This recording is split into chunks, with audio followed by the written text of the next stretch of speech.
Assalamualaikum warahmatullahi wabarakatuh. Alhamdulillahilladzi bini'matihi tatimmus shalihat. Segala puja dan puji hanya milik Allah Jalla Jalaluh, yang karena nikmat Allah Subhanahu wa taala segala kebaikan menjadi sempurna. Yang karena rahmat Allah Subhanahu wa taala segala niat baik hamba bisa terlaksana. Allahumma salli wa sallim wa zid wa barik wa an'im ala sayyidina wa maulana Muhammadin sallallahu alaihi wasallam wa ala alihi wa ashabihi wa man tabi'ahum bi ihsanin ila yaumiddin. Ini bisa dikecilkan sedikit,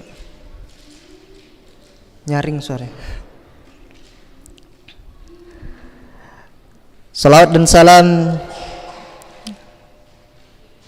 tak henti-hentinya kita curahkan untuk Nabi kita Muhammad alaihi salatu wassalam. Kita masih bisa berkumpul di taman-taman surga Allah Subhanahu wa taala. Kita mengkaji Al-Qur'anul Karim dan sunnah Nabi sallallahu alaihi wasallam di atas pemahaman orang-orang yang sudah dijamin masuk surga. Dalil yang akan kita pelajari, sunnah Nabi sallallahu alaihi wasallam yang akan kita sampaikan sudah difahami sebagaimana yang difahami oleh orang-orang yang sudah dijamin masuk surga, yaitu Nabi sallallahu alaihi wasallam dan para sahabatnya radhiyallahu taala anhum ajma'in. Jamaah rahimani wa rahimakumullah, kita pada malam hari ini kita akan mengkaji, mempelajari bersama sebab istiqamah setelah mendapat hidayah. Sebab istiqamah setelah mendapat hidayah. Maka bagi kita yang menginginkan hidayah, istiqamah, kita yang sudah diberikan oleh Allah Subhanahu wa taala nikmat mengenal sunnah Nabi sallallahu alaihi wasallam,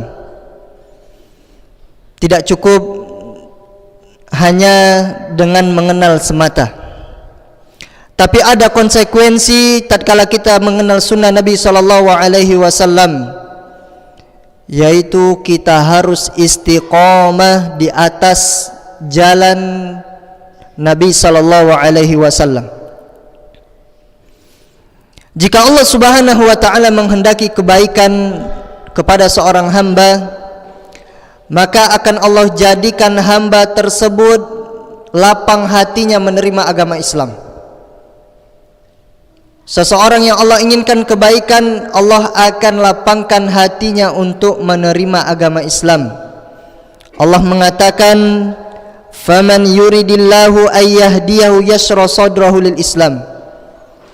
Barang siapa yang Allah kehendaki untuk diberikan hidayah kepadanya, maka Allah berikan hidayah Islam, dapat hidayah.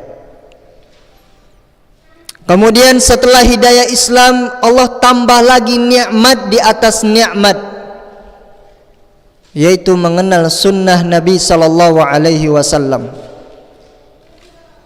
Kemudian setelah kita mengenal sunnah Nabi sallallahu alaihi wasallam, kita berharap kepada Allah kita bisa istiqamah di atas Al-Qur'an dan sunnah Nabi sallallahu alaihi wasallam. Dan sebaliknya, wa man yurida ayyudillahu yaj'al sadrahu dayiqan harajan ka'annama yas'adu fis sama'. Sebaliknya, bagi orang yang Allah inginkan kesesatan baginya, maka Allah akan jadikan hatinya sempit menerima agama Islam. Allah akan jadikan hatinya sempit menerima syariat Islam. Allah akan jadikan hatinya sempit menerima kebenaran yang sudah datang kepadanya. Ka'annama yas'adu fis sama'. Allah mengatakan seakan-akan hatinya itu sempit seperti terbang ke langit. Bayangkan, sempitnya sudah sampai puncaknya. Maka orang yang seperti ini, agama Islam alhamdulillah sudah dipeluknya. Tapi syariat agama Islam yang benar, sebagaimana yang diinginkan oleh Allah dan Rasulnya sallallahu alaihi wasallam, hatinya sempit menerimanya. Maka Allah subhanahu wa ta'ala menginginkan kesesatan darinya, seakan-akan hatinya terbang ke langit. Karena masuk Islamnya seseorang masuk Islam, alhamdulillah, ini adalah salah satu syarat pertama yang harus terpenuhi bagi seseorang yang ingin masuk surga. Ini syarat pertama. Alhamdulillah, mengenal agama Islam. Kemudian setelah mengenal agama Islam, wajib diselipkan sunnah Nabi sallallahu alaihi wasallam. Kenapa Ustaz? Kenapa kita harus menyisipkan di dalam agama Islam harus sesuai dengan sunnah Nabi sallallahu alaihi wasallam? Dikarenakan Nabi sallallahu alaihi wasallam diutus agar kita mengikuti beliau alaihi salatu wasallam. Kalau kita tidak mengikuti Nabi sallallahu alaihi wasallam, maka kita tidak akan pernah memahami agama Islam dengan sebenar-benarnya. Tidak bisa. Kemudian setelah kita mengenal agama Islam, mengenal sunnah Nabi sallallahu alaihi wasallam, maka kita diminta oleh Allah subhanahu wa ta'ala istiqomah di atasnya. Betapa banyak orang-orang yang awal ngaji, kenal sunnah Nabi SAW, semangat, mulai melihara jenggot, mulai celana cingkrang, mulai mengenal sunnah Nabi SAW, hadir di saf pertama, kemudian setelah itu hilang bagaikan debu yang berterbangan, tidak ada lagi.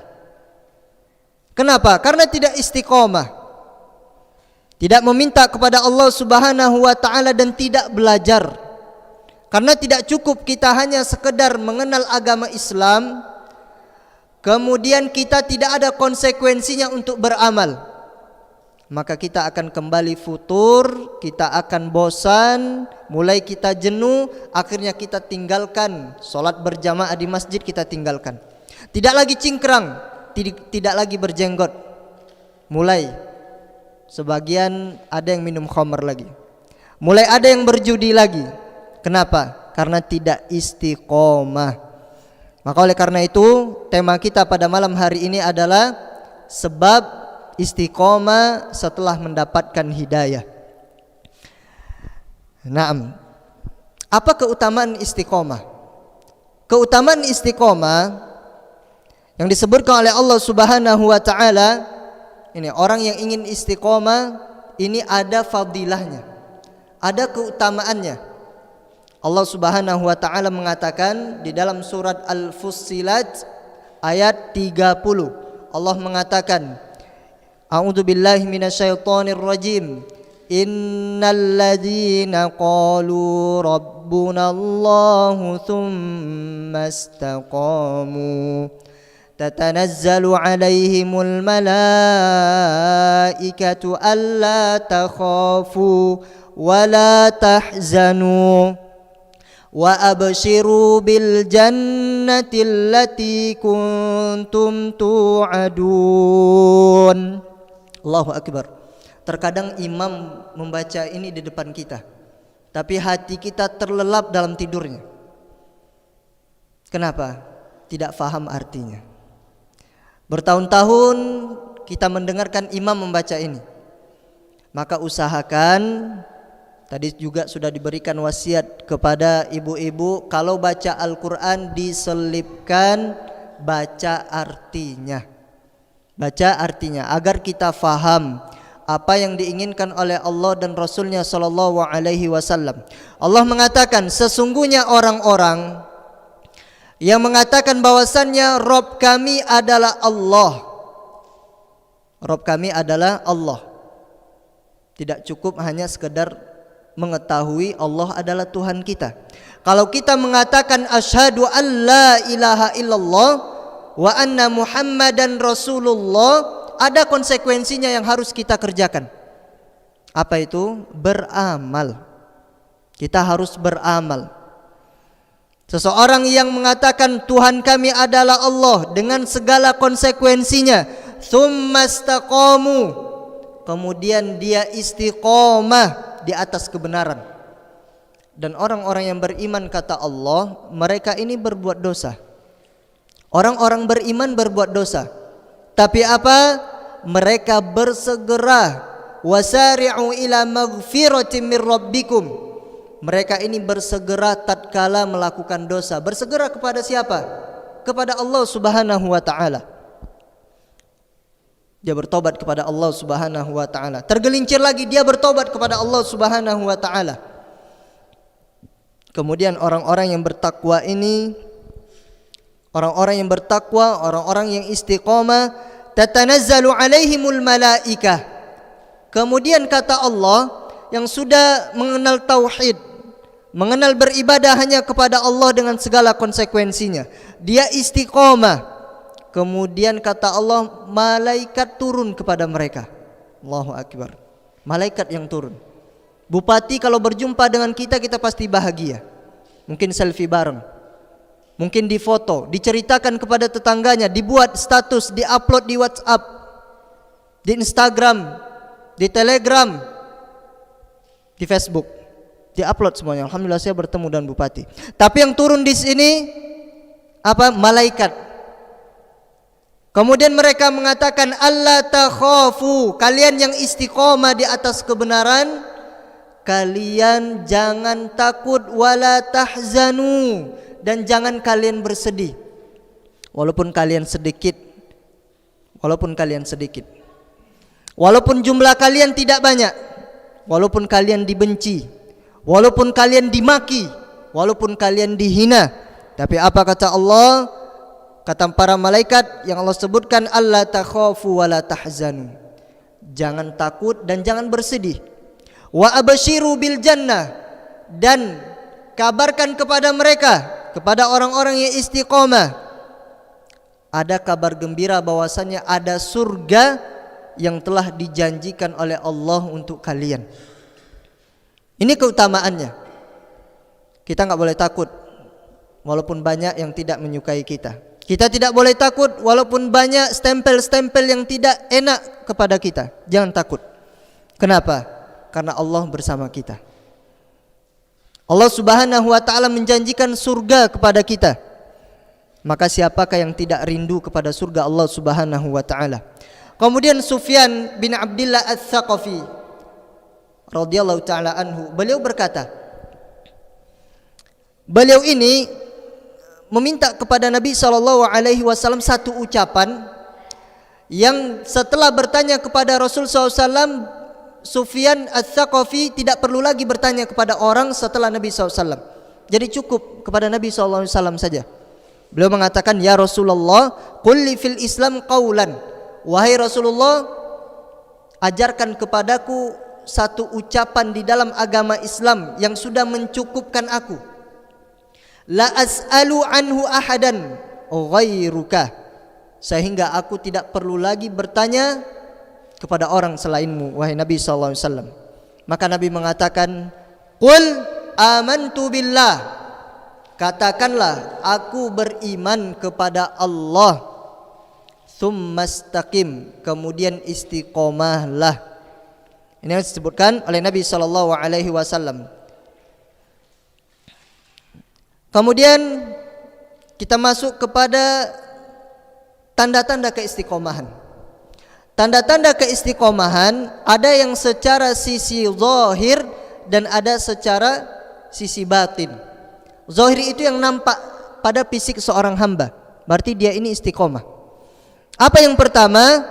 Menjaga sholat berjamaah. Ini ciri-ciri tanda istiqomah secara zahir yang nampak. Salat berjamaah di masjid berarti sudah termasuk orang yang istiqomah. Nabi SAW mengatakan, salatul jamaati afdalu min salatil fadh. Salat berjamaah lebih afdal dibandingkan salat sendirian. Bi 27 darajah, lebih utama 27 derajat daripada sholat sendirian. Dan laki-laki ini jamaah rahimani wa rahimakumullah wajib sholat di masjid. Maka bapak-bapak yang masya Allah yang sudah soleh di hadapan para istrinya, tapi sholatnya di rumah, maka usahakan ke masjid. Nabi SAW mengatakan di zaman beliau, apabila beliau ini melihat orang yang tidak sholat ke masjid tanpa uzur, tidak hujan, tidak sakit, tidak ada hal yang menghalanginya seperti tiba-tiba BAB, tiba-tiba sakit perut sehingga dia sakit tidak bisa ke masjid. Nah, orang yang tidak punya uzur, apa kata Nabi SAW? La uharriku buyutahum binnar. Aku akan bakar rumah-rumah mereka dengan kayu bakar. Akan aku bakar, kata Nabi SAW. Ini menunjukkan betapa menekankannya Nabi SAW seorang muslim, bukan muslimah. Seorang muslim wajib sholat di masjid. Bagaimana dengan ibu-ibu, Ustaz? Ibu-ibu itu tidak wajib sholat di masjid. Nah, dibedakan tidak wajib ke masjid dengan melarang ke masjid. Nah, sebagian ada orang-orang yang mengatakan, oh Ustadz ini melarang para wanita sholat di masjid. Lah, tidak ada yang melarang. Tidak ada yang melarang sholat di masjid. Para perempuan boleh ke masjid. Kalau ingin ke masjid, para suami tidak boleh melarangnya. Dan yang lebih afdol adalah di rumahnya. Yang lebih afdol adalah di rumahnya. Nah, ini ciri zahir yang pertama, sisi zahir yang pertama, yang nampak, sholat berjamaah. Kalau sudah sholat berjamaah, alhamdulillah, saya termasuk orang yang istiqomah. Kemudian yang kedua, memelihara jenggot. Nah, ini termasuk yang zahir yang nampak. Memelihara jenggot merupakan syariat Islam. Sebagaimana hadis Nabi SAW, juzzus syawarib wa arkhul liha. Potonglah kumis kalian. Kumis itu boleh dirapikan. Kalau panjang ditipiskan atau ingin dipotong habis, boleh. Kemudian biarkanlah jenggot kalian atau peliharalah jenggot kalian. Apa tujuannya? Khaliful majusah. Tujuannya adalah untuk menyelisihi orang-orang Majusi. Ini yang disebutkan di dalam hadis yang diriwayatkan oleh Imam Muslim. Ini yang kedua. Kemudian yang ketiga, pakaiannya tidak isbal, yaitu tidak melewati mata kaki. Ini untuk laki-laki. Ustadz, saya masih belum menjalankan sunnah Nabi yang ada hubungannya dengan celana, Ustadz. Bagaimana ini, Ustadz? Nah, kalau berat melaksanakannya, jangan pernah mencela orang yang melaksanakan syariat celananya di atas mata kaki atau jubahnya di atas mata kaki. Kita beriman karena Nabi SAW beliau pernah memberikan ancaman. Ingat, beda ancaman dengan memvonis. Kalau vonis itu berarti sudah harga mati. Sudah harga mati. Nah, beda. Tapi Nabi SAW mengancam. Nabi SAW mengatakan, ma'asfala minal ka'bain minal izar fa finnar. Setiap pakaian bagi laki-laki yang di bawah mata kakinya tempatnya di neraka. Nah, ini bukan yang berbicara yang ngomong, tapi Nabi SAW yang menyampaikannya. Nah, keras sekali Ustadz. Nah, bukan Ustadznya yang keras, tapi Nabi SAW yang menyampaikan demikian. Nah, ini Nabi SAW. Hadisnya yang diriwayatkan oleh Imam Al-Bukhari. Nah, hadis Imam Al-Bukhari ini adalah hadis yang paling tinggi derajatnya, yang nomor satunya. Tidak ada lagi hadis yang paling sahih dari Sahih Bukhari. Wa as-sahul kitab ba'da kitabillah. Dan Sahih Bukhari ini adalah kitab yang lebih benar setelah Al-Quran. Jadi Al-Quran kemudian Sahih Bukhari. Ustadz, kami belum mengamalkannya Ustadz. Naam, diniatkan bisa mengamalkannya sehingga pakaian kita di atas mata kaki. Naam. Kemudian yang keempat, ciri zahir istiqomah, gemar hadir majlis ilmu. Nah, ini yang paling penting. Hadir di majlis ilmu.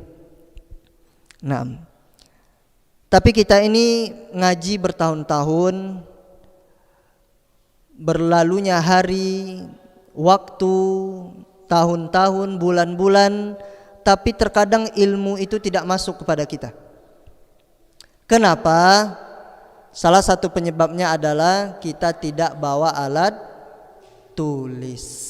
Nah, insyaallah Imam Syafi'i semua kayaknya, insyaallah. Nah,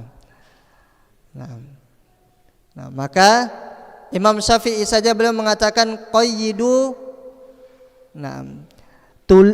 ikatlah tulisan itu dengan ikatlah binatang buruan itu dengan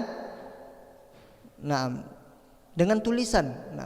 Maksudnya apa yang disampaikan oleh Ustadz harus diikat dengan tulisan. Harus diikat dengan tulisan. Kita ini sudah capek-capek hadir berjam-jam, kemudian satu hadis pun kita tidak bawa pulang, atau semuanya sudah hafal, insyaallah, alhamdulillah. Qayyidu bil kitabah. Maka ikatlah dengan tulisan. Qayyidul ilma bil kitabah. Atau kama qala Imam Syafi'i rahimallahu taala. Maka hadir di majelis ilmu, usahakan memang bawa alat tempur. Nahnu al-an fil harb. Kita sekarang di medan perang. Tapi kita tidak bawa as-saif, tidak bawa senjata, tidak bawa pedang, maka kita akan dibunuh. Maka kita akan dibunuh. Maka hadir di kajian, usahakan bawa alat tulis. Agar kita faham dan tersimpan apa yang disampaikan tentang hadis-hadis Nabi SAW dan Al-Quran. Nabi SAW mengatakan, idza marartum biriyadil jannah farta'u. Jika kalian melalui taman-taman surga, maka dengarkanlah baik-baik. Didengarkan baik-baik. Qala wa ma riyadul jannah. Nabi SAW ditanya, apa itu riyadul jannah? Apa itu taman sorga? Hilakul zikri, yaitu halaqah majlis ilmu. Karena seseorang yang berada di majlis ilmu akan mendapatkan ketenangan dan rahmat. Sebuah hadis yang sangat masyhur, yang kita mungkin sudah hafal, yang sering mendengarnya mungkin sudah bosan. Maka kita sampaikan kembali. Nabi SAW mengatakan, wa majtama'a qaumun fi baitin min buyutillah. Tidaklah satu kelompok, beberapa orang, mereka hadir di salah satu rumah-rumah Allah Subhanahu wa taala, yatluna kitaballah. Mereka membaca Al-Qur'an, mereka menyampaikan hadis-hadis Nabi, wa yatadarasunahu bainahum, dan mereka saling mengajarkan. Saya juga belajar. Saya menyampaikan ilmu juga terhitung belajar. Kenapa? Sebelum menyampaikan tidak boleh apa yang saya fahami saja yang disampaikan, tapi bagaimana dalil difahami oleh para sahabat, oleh para ulama, bagaimana Al-Quran dan Sunnah difahami sebagaimana yang difahami oleh orang-orang soleh terdahulu. Murojaah. Kemudian yang belum tahu dapat ilmu baru, saling belajar. Illa nazalat alaihim as-sakinah. Tidaklah turun kepada mereka kecuali ketenangan. Bayangkan, di majelis ilmu ini ketenangannya Masya Allah berbeda dengan majelis-majelis yang lain. Kalau majelis ilmu itu 5 menit saja kita kadang sudah ngantuk, berat rasanya, seakan-akan mata itu ditimpa gunung, berat rasanya, berat ya Allah. Kenapa? Ketenangan turun, kata Nabi SAW. Ini termasuk kebenaran yang disampaikan oleh Nabi SAW. Ketenangan itu turun. Ustadz mulai menyampaikan muqaddimah, di belakang sudah membaca doa tidur. Naam. Turun sakinah, turun ketenangan. Wa ghasyyathumur rahmah, dan mereka diliputi oleh rahmat. Wa hafathumul malaika, kemudian para malaikat mengepakkan sayapnya sambil menaungi kita pada saat ini. Tapi kita tidak nampak mereka, kita tidak melihat mereka. Tapi Allah Subhanahu wa taala akan menjadikan pahala-pahala kita ini tabungan yang akan kita lihat. Awal melihat pahala di alam kubur. Awal melihat pahala adalah di alam kubur. Wa dzakarahumullahu fiman indah. Kemudian Allah menyebut kita satu persatu di hadapan Allah Subhanahu wa taala. Si fulan hadir di majelis ilmu, si fulan hadir di majelis ilmu, dipuji-puji oleh Allah Subhanahu wa taala. Naam. Kemudian kita masuk kepada sisi batin. Naam, istiqomah secara sisi batinnya. Naam, yang pertama memahami syahadat dan konsekuensinya. Naam. Kita dalam beragama ini Bapak-bapak sekalian ada konsekuensinya. Kita yang menandatangani secari kertas itu ada konsekuensinya. Mungkin kita jual tanah. Kita jual tanah, kemudian kita tanda tangani, maka konsekuensinya apa? Kepemilikan tanah kita tadi sudah beralih kepada orang lain, dan milik orang lain itu mungkin berupa uang pindah kepada kita. Ada konsekuensinya. Kita yang ingin memasukkan anak kita ke sekolah, ada konsekuensinya. Apa konsekuensinya? Siap bayar SPP, siap beli seragam, siap anak kita diganggu oleh orang lain, siap anak kita mungkin dipukul oleh gurunya. Nah, kita harus siap, ada konsekuensinya. Kita yang belajar berkendara, ada konsekuensinya. Apa konsekuensinya?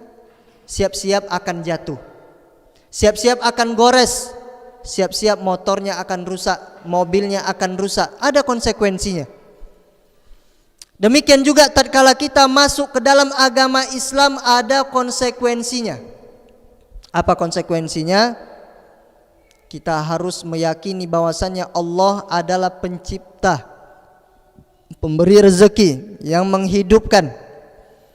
Kemudian kita harus melakukan konsekuensinya. Tatkala masuk Islam, seluruh ibadah hanya untuk Allah Subhanahu wa taala, apapun bentuknya.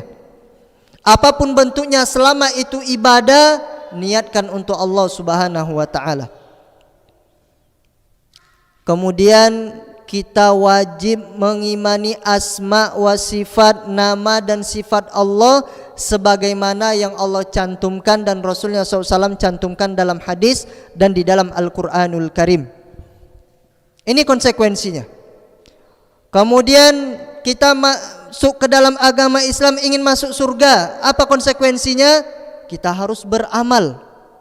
Walaupun memang bukan amalan kita yang memasukkan kita ke dalam surga Allah Subhanahu wa taala.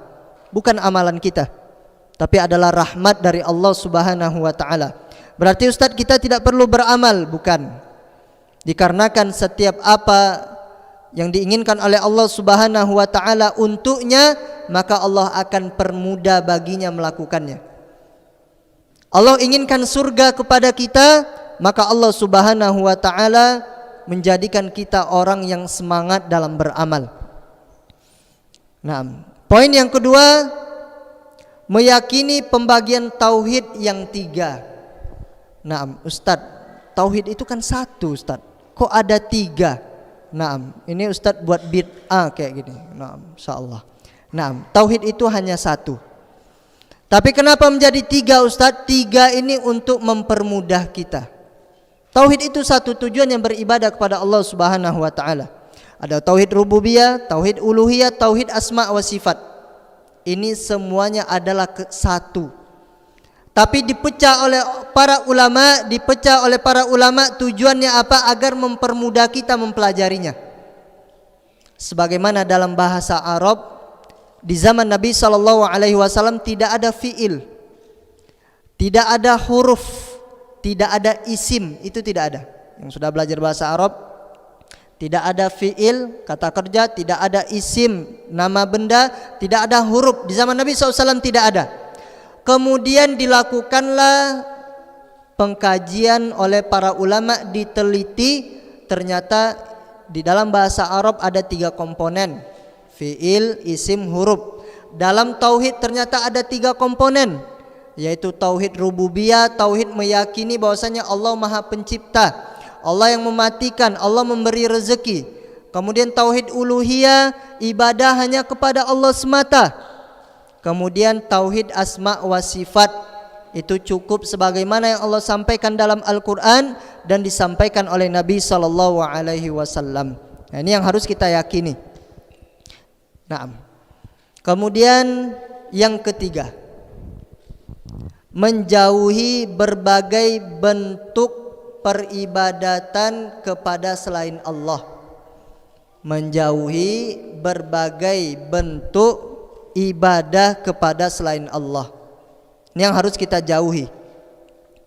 Apapun bentuk ibadahnya, kita sering membaca di dalam Al-Quranul Karim, Qul inna salati wa nusuki wa mahyaya wa mamati lillahi rabbil alamin. Katakanlah, sesungguhnya salatku, sesembelihanku, hidupku dan matiku untuk Allah Subhanahu wa taala. Ini yang harus kita yakini. Sesembelihan, apapun sesembelihannya, kita wajib memberikannya kepada Allah Subhanahu wa taala. Semua sembelihan untuk Allah Subhanahu wa taala. Kita sering membacanya. Inna salati, salatku juga untuk Allah Subhanahu wa taala. Wa nusuk, nusuk ini adalah sesembelihan. Apapun sesembelihannya untuk Allah Subhanahu wa taala. Kemudian hidupku untuk Allah Subhanahu wa taala dan matiku untuk Allah Subhanahu wa taala. Ini yang harus kita yakini. Dan kita jauhi beribadah kepada selain Allah Subhanahu wa taala. Jangan kita berdoa kepada kuburan. Jangan mendoakan orang yang sudah dikubur, boleh kita berdoa. Nabi SAW tatkala datang ke kuburan, apa yang beliau katakan? Assalamualaikum ya ahlad diyar. Nah, itu disampaikan oleh Nabi SAW. Keselamatan bagimu wahai penghuni kubur. Boleh kita berdoa. Tapi yang tidak boleh apa? Kita berdoa memang minta kepada orang yang sudah dikubur. Tidak bisa. Nabi SAW saja yang sudah meninggal, kita tidak boleh minta kepada beliau. Minta syafaat enggak boleh. Kita berdoa, ya Rasulullah berikanlah syafaat kepadaku. Haram, tidak boleh. Kenapa? Syafaat itu Allah yang mengizinkannya. Allah yang memberi izin. Tidak bisa Nabi SAW memberikan syafaat kecuali dengan izin Allah Subhanahu wa taala. Lalu bagaimana yang benar, Ustadz? Yang benar adalah, ya Allah, jadikanlah Nabi SAW bisa memberikan syafaat kepadaku. Ini yang benar. Nah, kita mohon kepada Allah agar Nabi SAW memberikan syafaat kepada kita. Jangan minta rezeki kepada pohon. Nah, enggak boleh minta rezeki kepada pohon. Pohon itu siapa yang menciptakan? Allah Subhanahu wa taala. Tidak boleh kita minta kepada lautan, enggak boleh. Enggak boleh kita minta kepada lautan. Kita hanya minta kepada Allah Subhanahu wa taala semata. Naam. Kemudian meyakini, yang keempat, meyakini bahwasannya Allah berada di langit. Nah, Allah itu di langit. Nah, Allah bukan di semua tempat, bukan. Allah Subhanahu wa taala itu di atas langit yang paling tinggi, di atas arsy. Nah, mana dalilnya Ustaz? Dalilnya Allah Subhanahu wa taala mengatakan, Inna rabbakumul ladzi khalaqas samawati wal ard. Sesungguhnya Rabb kalianlah yang menciptakan langit dan bumi. Langit itu 7 lapis dan bumi 7 lapis. Fi sittati ayyam, 6 hari. Nah, kenapa kira-kira Allah menciptakan langit dan bumi 6 hari? Nah, padahal Allah Subhanahu wa taala mampu menciptakan langit dan bumi dalam sekejap mata, bahkan mungkin cepat dari itu. Nah, Pasti Allah Subhanahu wa taala mengatakan kun fayakun, jadi maka jadilah. Nah, tapi kenapa Allah Subhanahu wa taala menciptakan langit dan bumi 6 hari? Kenapa kira-kira ini? Ada yang tahu, Pak? Nah, kenapa? Nah, padahal Allah mampu menciptakan lebih cepat dari yang kita kira. Karena segala sesuatu itu butuh proses. Nah, penciptaan langit dan bumi mengajarkan kepada kita bahwasannya segala sesuatu itu ada prosesnya. Tidak ada yang instan. Mie yang instan saja butuh proses. Direndam, pakai air panas dulu, kemudian dimasukkan airnya, kemudian masukkan bumbunya, mungkin ditambah telur, bawang segala macam. Tidak ada yang instan. Kita berjalan saja tidak mungkin langsung lari, tidak. Merangkak dulu, kemudian jatuh-jatuh, kemudian baru bisa berjalan, baru bisa lari. Maka inilah hikmah bahwasanya Allah Subhanahu wa taala menciptakan langit dan bumi 6 hari.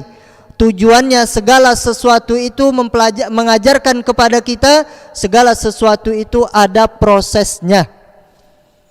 Kemudian Allah mengatakan tsummastawa 'alal 'arsy.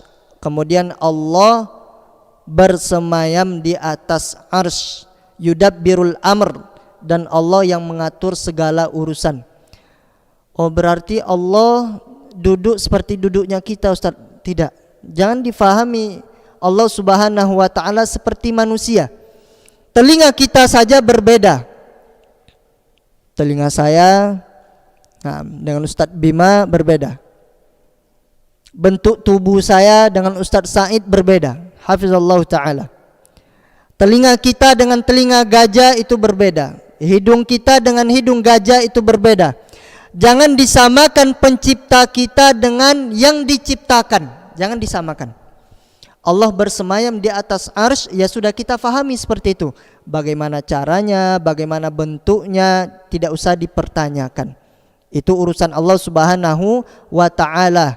Nah, maka kita cukup mengimaninya saja sebagaimana yang disampaikan oleh Allah Subhanahu wa taala. Ustaz, Allah itu turun di sepertiga malam, Ustaz. Berarti kalau Allah turun di Indonesia, berarti arsy itu kosong, Ustaz. Enggak ada yang ngisinya. Jangan dipahami demikian. Allah turun ya sudah kita imani. Kenapa? Kalau kita mulai jadi seperti ini, akhirnya kita kebingungan sendiri. Itu sesuai dengan keagungan Allah Subhanahu wa taala. Allah turun ke langit dunia sepertiga malam, itu Allah yang mengetahui. Naam. Maka di antara ciri yang batin bahwasannya Allah bersemayam di atas arsy, Allah di atas langit. Naam, Allah di atas arsy, Allah di atas langit. Naam, jangan pernah berpikir bahwasannya Allah itu ada di mana-mana.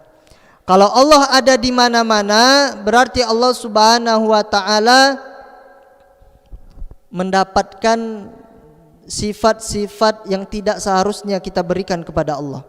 Kalau Allah di setiap tempat, di atas, bawah, kanan, kiri, depan, belakang, berarti Allah Subhanahu wa taala, mohon maaf, Allah ada di comberan. Allah ada di toilet. Allah ada di tempat-tempat yang tidak layak. Nah, jadi di mana Allah Subhanahu wa taala, Ustaz? Allah kan di langit. Kok Allah mengetahui kita berbicara? Tidaklah daun yang jatuh di tengah kegelapan malam, di batu yang hitam, tempatnya sangat hitam, Allah itu tahu. Bagaimana ceritanya nih, Ustaz? Berarti kalau Allah tahu segala yang ada di bumi, berarti Allah itu di bumi? Tidak. Allah di langit, tapi ilmu Allah meliputi seluruh makhluknya. Yang akan terjadi Allah tahu, yang belum terjadi Allah tahu, yang sudah terjadi Allah tahu. Semuanya Allah tahu, dan Allah tetap di atas. Allah tidak di setiap tempat. Jamaah rahimani wa rahimakumullah. Kemudian sisi batin yang kelima adalah mencintai para sahabat Nabi sallallahu alaihi wasallam. Mencintai para sahabat Nabi sallallahu alaihi wasallam. Naam. Karena Allah Subhanahu wa taala telah memilih para sahabat untuk menemani dan mendampingi Nabi sallallahu alaihi wasallam. Naam. Para sahabat yang menemani Nabi tatkala suka dan duka, para sahabat yang menyaksikan bagaimana wahyu turun kepada mereka, kepada Nabi sallallahu alaihi wasallam, mereka mendengar bagaimana Nabi SAW menyampaikan Al-Quran dan sunnah-sunnah beliau alaihi salatu wassalam. Naam. Kemudian kita masuk kepada pembahasan kiat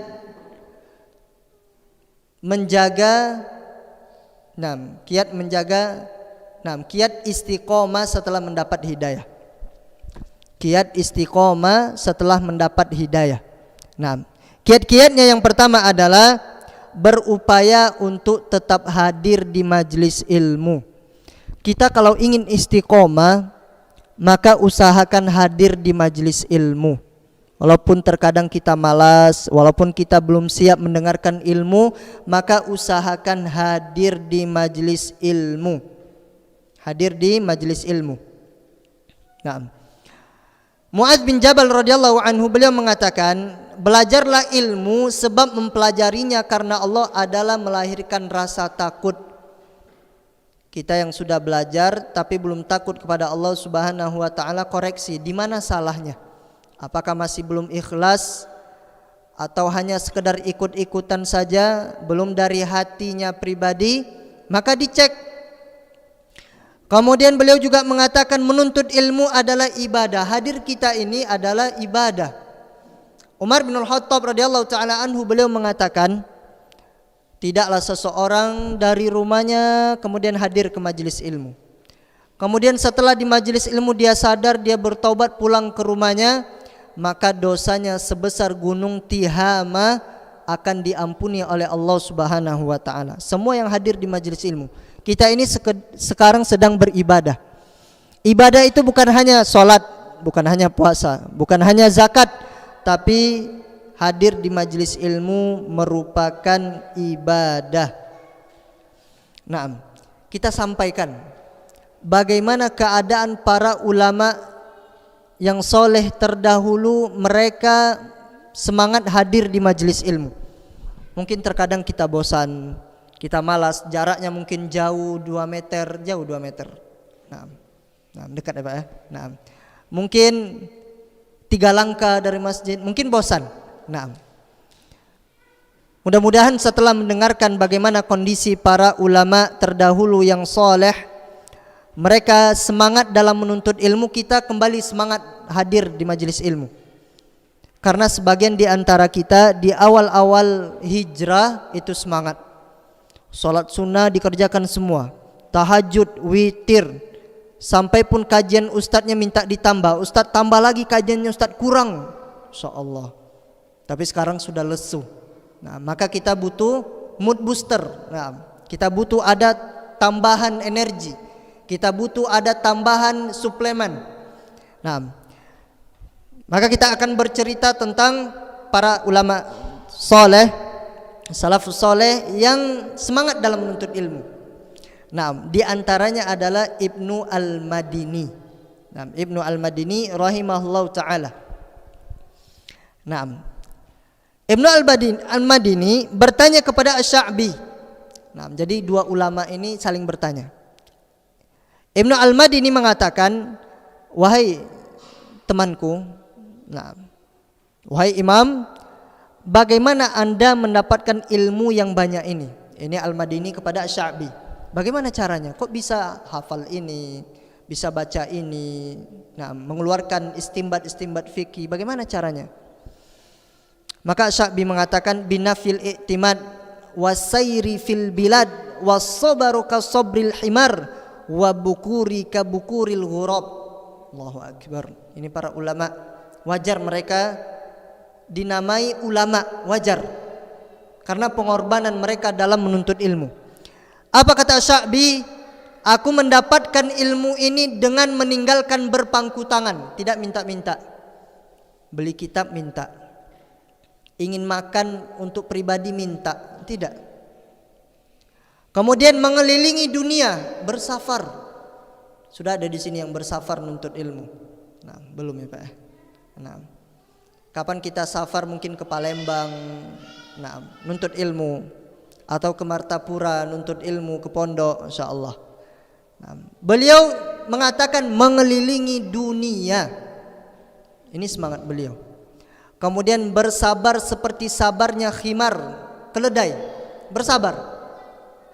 Dan berpagi-pagi seperti paginya burung gagak, bersegera ke majelis ilmu. Jangan kita, ustadznya udah hadir belum? Belum. Nah, kita santai di rumah, nanti kalau ustadz hadir, nah, maka kita hadir juga. Tidak, tapi beliau mengatakan dengan berpagi-pagi, maksudnya bersegera menuntut ilmu. Ini yang dikatakan oleh beliau rahimahullah ta'ala. Kemudian yang kedua, As-Sam'ani. Nah, seorang ulama yang bernama As-Sam'ani rahimahullah ta'ala, beliau bercerita.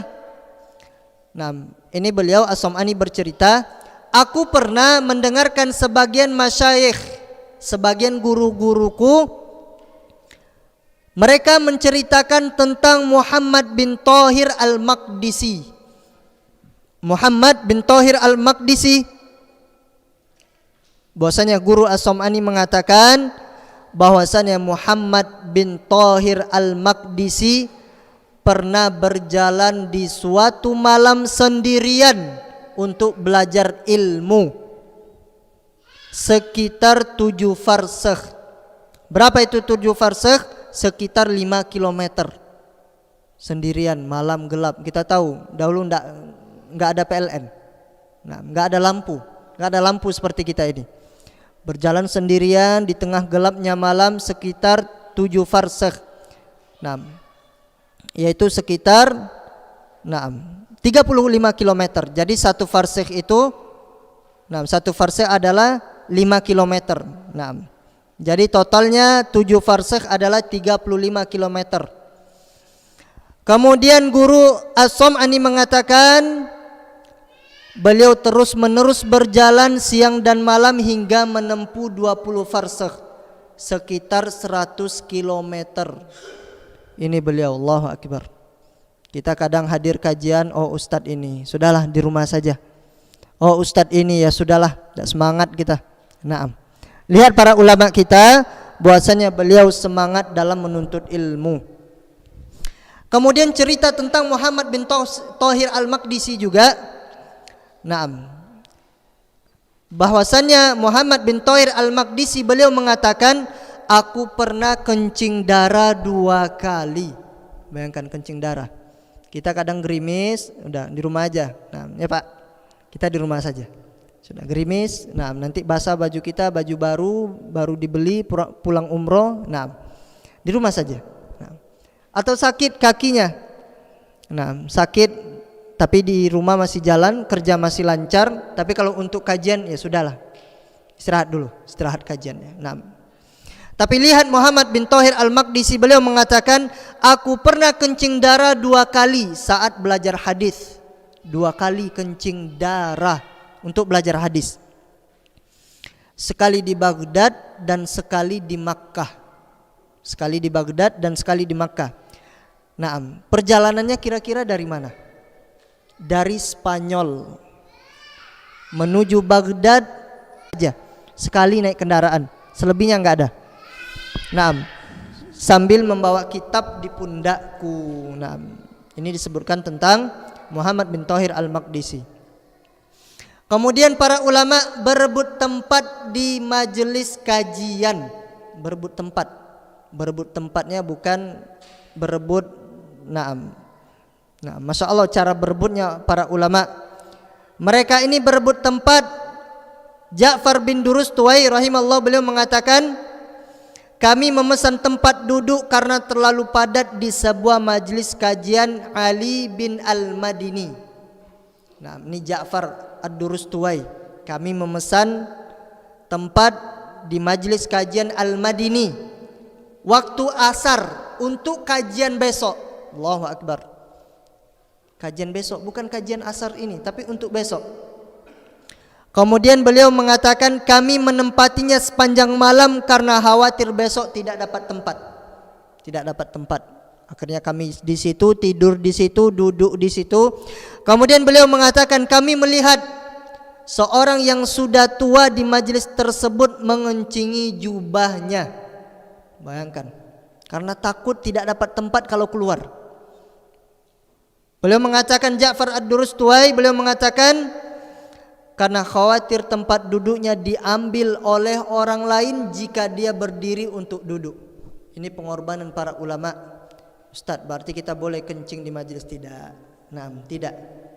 Tapi ini kondisinya berbeda, menunjukkan bahwasanya semangat para ulama tidak ingin meninggalkan majelis ilmu. Tidak ingin meninggalkan majelis ilmu karena dia sangat antusias untuk mempelajari ilmu agama Allah Subhanahu wa taala. Kemudian seorang ulama fikih, beliau berkata, selama 60 tahun, insyaallah nuntut ilmunya 60 tahun, aku menginginkan harithah. Harithah itu adalah bubur yang dicampur dengan daging. Kalau orang-orang Timur Tengah itu biasanya makanannya seperti itu. Bubur yang dicampur dengan daging. Maka beliau mengatakan, namun aku tidak bisa mendapatkannya karena waktu penjualannya bersamaan dengan waktu saya nuntut ilmu. Ini disebutkan di dalam kitab Saidul Khatir. Jadi dia meninggalkan apa yang disukai oleh hawa nafsunya dan dia lebih memilih majelis ilmu. Kemudian Abu Hatim Ar-Razi rahimahullah ta'ala, beliau mengatakan, kami berada di Mesir 7 bulan dan tidak pernah merasakan sayuran. 7 bulan. Siang hari kami berkeliling kepada guru-guru kami, dan malamnya kami gunakan untuk menulis dan mengoreksi catatan. Dikoreksi catatannya, ada yang luput malam harinya, dalil dari hadis, Al-Quran, perkataan para ulama, mereka saling mengoreksi. Suatu hari aku bersama seseorang teman mendatangi salah seorang syekh. Diberitahukan kepada kami bahwasanya beliau sedang sakit. Akhirnya kami pulang melewati sebuah pasar dan tertarik pada ikan yang sedang dijual. Ada syekhnya lagi sakit, kemudian ke pasar, mulai tertarik kepada ikan, pengen beli ikan. Akhirnya kami membelinya. Kemudian beliau mengatakan, setelah sampai di rumah, waktu kajian untuk syekh yang lain sudah tiba, maka kami segera berangkat.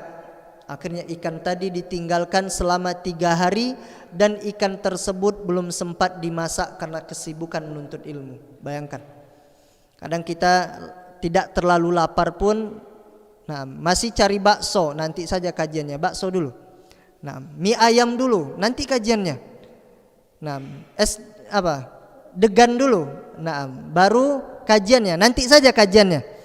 Kemudian beliau mengatakan, maka pun kami memakannya mentah-mentah karena kami tidak punya waktu untuk menggorengnya.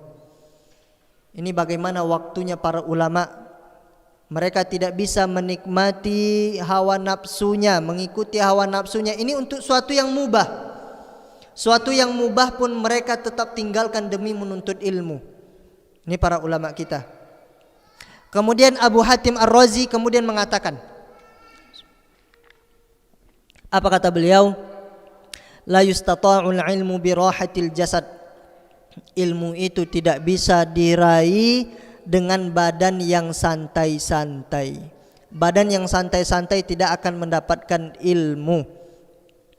Betapa banyak orang-orang yang sombong dengan ilmu. Apa yang disampaikan oleh ustadznya dia bantah. Nasihat yang disampaikan, oh iya itu kan Nabi, itu kan para ulama. Kita bukan para ulama, tapi seseorang yang pandai, seseorang yang benar-benar ingin mengambil kebijaksanaan, mengambil bagaimana pelajaran dari para ulama, mereka akan berusaha mencontoh mereka, bukan dengan berdalih.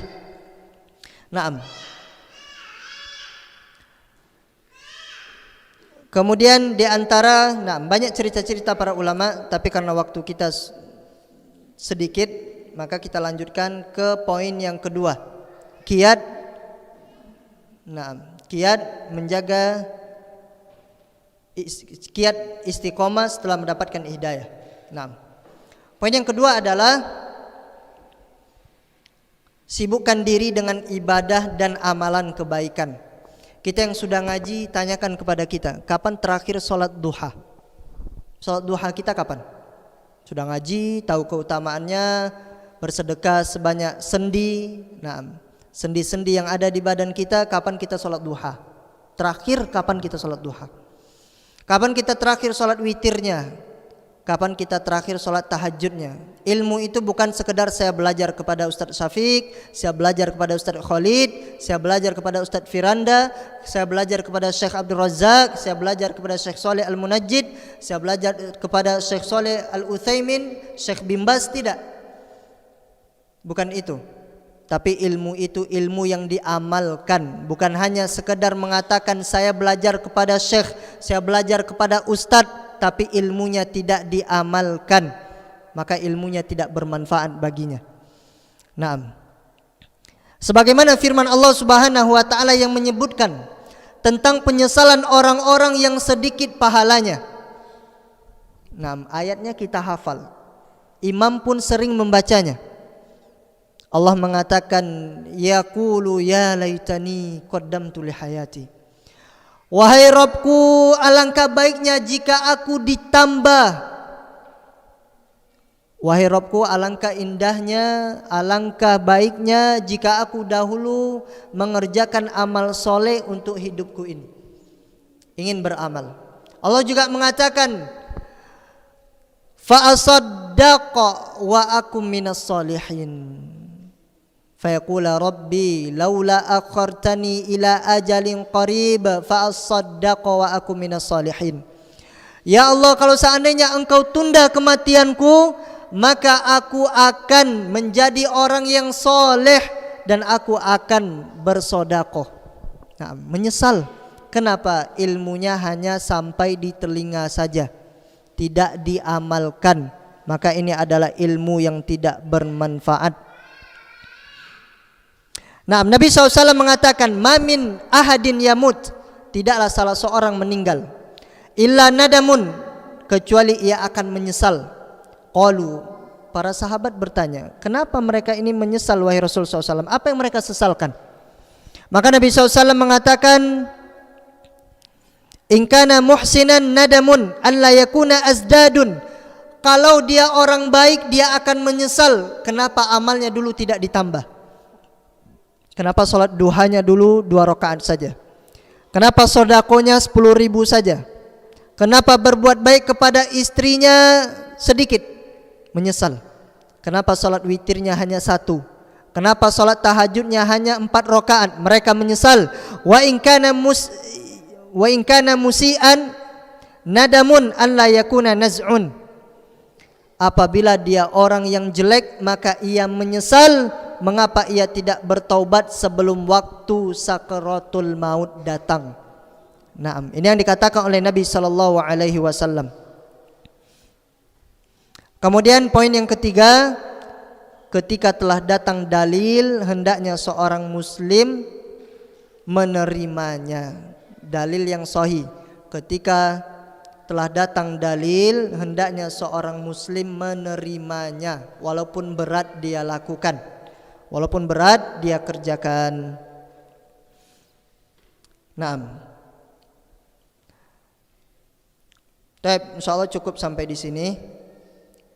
Silakan kalau ada pertanyaan, kita buka sesi tanya jawab. Tapi kalau seandainya tidak bisa dijawab, maka kita serahkan kepada Ustadz Said hafizallahu taala. Nah, silakan kalau ada pertanyaan yang berhubungan dengan materi. Nah, tafadhal kalau ada pertanyaan. Kalau tidak kita cukupkan. Nah, cukup insyaallah. Nah. Salat istisqa itu seperti salat Id. Seperti salat Id. Salatnya 2 rakaat, kemudian ada terjadi perselisihan para ulama apa atau tidak. Nah, maka pendapat yang lebih kuat adalah bahwasanya ada takbir tambahan. Nah, yaitu seperti salat Id. Takbir yang pertama salat Id berapa? Lupa. 7. Nah, takbir yang kedua adalah 5. Takbir yang kedua adalah di rakaat kedua adalah 5. Kemudian terjadi silang pendapat di kalangan para ulama, apakah khutbah dulu atau salat? Maka boleh dua-duanya.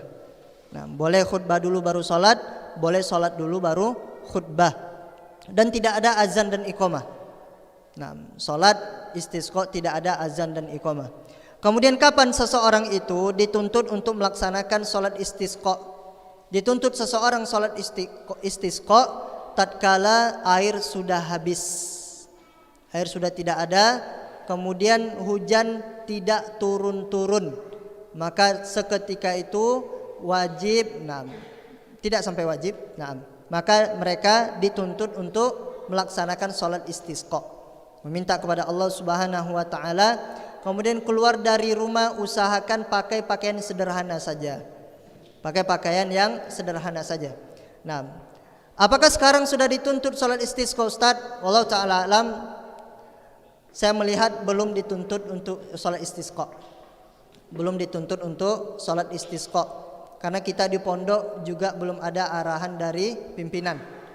Belum ada arahan dari pimpinan. Maka tetap ditunggu saja dulu. Kalau seandainya sudah kering, kemudian memang sulit air, maka kita laksanakan salat istisqa.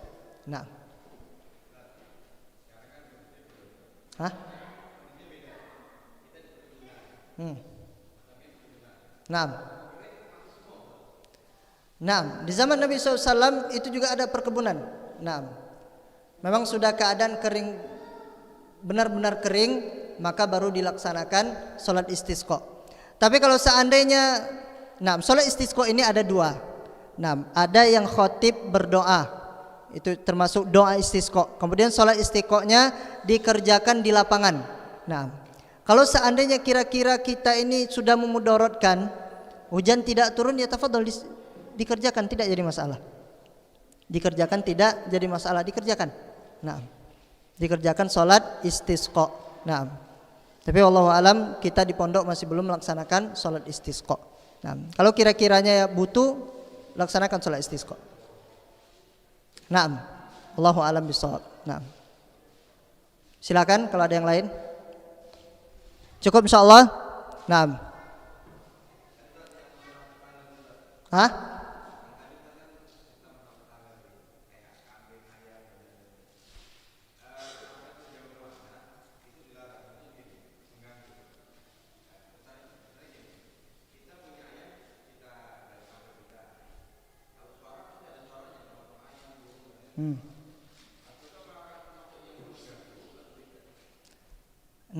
Itu mengganggu atau tidak mengganggunya itu kembali kepada pemilik rumah yang ada di samping kita.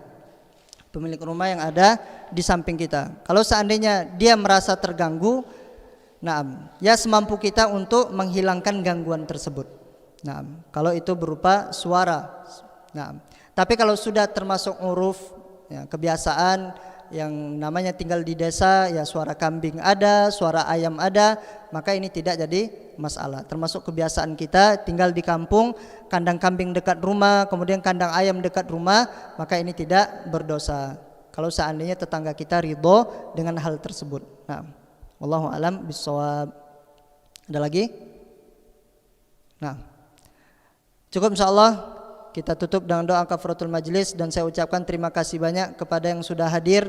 Semoga Allah Subhanahu wa taala menjadikan kita istiqomah di atas hidayah Islam dan di atas sunnah Nabi sallallahu alaihi wasallam. Kita tutup dengan doa kafaratul majlis. Subhanakallahumma bihamdika asyhadu an la ilaha illa anta astaghfiruka wa atubu ilaik. Wassalamualaikum warahmatullahi wabarakatuh.